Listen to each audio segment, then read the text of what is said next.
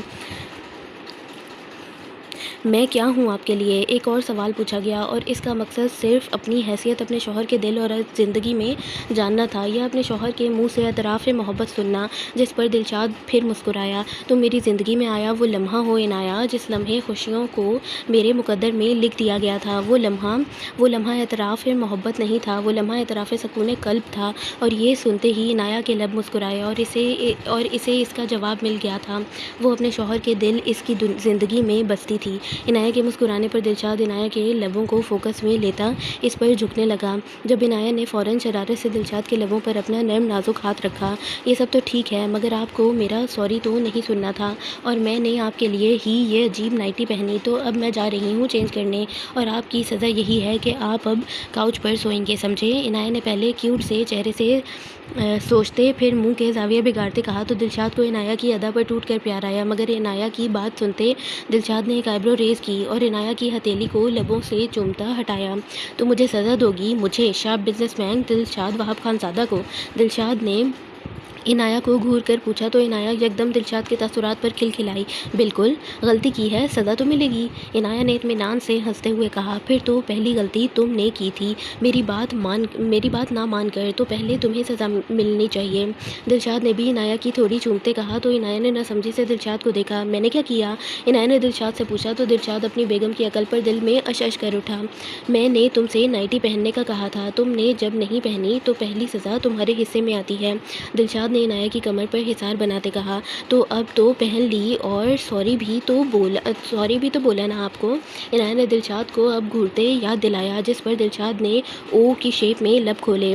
تو اب میری بات ماننے پر تمہیں انعام دینا تو بنتا ہے، اپنی محبت سے رات بھر تمہارے حسن کو سراہتے ہوئے، دلشاد نے کہا تو عنایہ نے دلشاد کو پھر گھورا اور دلشاد کے اوپر سے فوراً اٹھنے لگی۔ جب دلشاد نے عنایہ کی کوشش اپنی سخت گرفت سے ناکام کی۔ یہ چیٹنگ ہے، عنایہ نے احتجاج کیا۔ ہے تو، پر کیا کروں، مجبور ہوں، تم قیامت خیز حسن لیے میرے اتنے قریب ہو، اب اتنی چیٹنگ تو چلتی ہے۔ دلشاد آنکھ ونک کرتا بولا اور عنایہ کے لبوں پر جھکتا قطرہ قطرہ اتنے دنوں بعد عنایہ کے لبوں کی نرماہٹ سے خود کو سیراب کرنے لگا۔ دلشاد کی شدتوں بھرے لمس پر عنایہ نے دلشاد کے کندھوں پر مضبوطی سے اپنے ناخن گاڑے تو عنایہ کا یہ عمل دلشاد کو اور بہکنے پر مجبور کر گیا۔ عنایہ کے اکھڑتے تنفس کا خیال کرتے دلشاد اپنے عمل میں نرمی لاتا عنایہ کے لبوں کو آزاد کر گیا تو عنایہ بھی